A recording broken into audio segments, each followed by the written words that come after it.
रूस और यूक्रेन जंग पर अमेरिका के मीडिया ने जो दावा किया उससे पूरी दुनिया के कान खड़े हो गए। दावा है कि रूस का एक जहाज अमेरिका के समुद्र के पास पहुंच गया और यूक्रेन युद्ध के बीच यह पहला मौका है जब रूस का कोई जहाज अमेरिका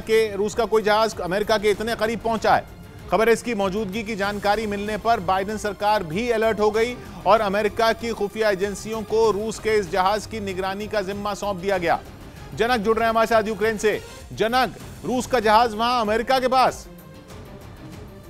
जी किशोर, ये बेहद चौंकाने वाली खबर है क्योंकि अब तक केवल बयानों के तीर लग रहे थे, लेकिन ये यूक्रेन युद्ध के बाद पहला मौका है जब कोई रूस का जहाज अमेरिका तक पहुंचा हो। हालांकि इसके पीछे का मकसद क्या रहा होगा इसकी पड़ताल की जा रही है, लेकिन जिस तरीके से रूस जेलेंस्की के मददगारों को लगातार धमकी दे रहे हैं, ऐसे में हो सकता है कि ये पुतिन का कोई नया गेम प्लान भी हो। क्योंकि ये रूसी जहाज अमेरिकी राज्य हवाई के बेहद करीब देखा गया और दावा किया गया कि जहां ये रूसी जहाज देखा गया वहां अमेरिकी नौसेना का एक बड़ा बेस और रणनीतिक तौर पर अहम एयरपोर्ट मौजूद है।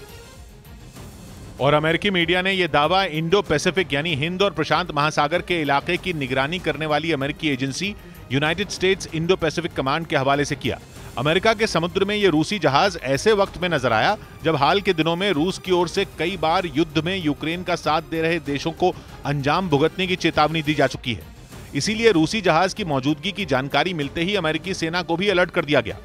और खबर है कि अमेरिकी खुफिया एजेंसियां भी इन सवालों का जवाब तलाशने में जुट गईं कि यह जहाज वहां किस मकसद से पहुंचा और उसमें मौजूद लोगों की किन से बात हो रही है, जिसका पता लगने के बाद ही यह तय हो पाएगा कि इस रूसी जहाज का अमेरिका के समुद्र के पास पहुंचना कहीं किसी बड़े खतरे का संकेत तो नहीं। हालांकि अमेरिकी मीडिया के मुताबिक हवाई के पास समुद्र में जिस जगह रूसी जहाज दिखा वो इलाका किसी देश के अधिकार क्षेत्र में नहीं आता और अपने जहाजों को अमेरिका के समुद्र के पास भेजना रूस का कोई नया पैतरा भी नहीं, क्योंकि इससे पहले मई 2021 में भी एक रूसी जहाज हवाई राज्य में अमेरिकी नौसेना के बेस के पास पहुंच गया था,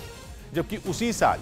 जून में एक मिलिट्री ड्रिल के दौरान भी रूसी नौसेना के कई जहाज अमेरिकी राज्य हवाई के समुद्री तट के काफी करीब से होकर गुजरे थे।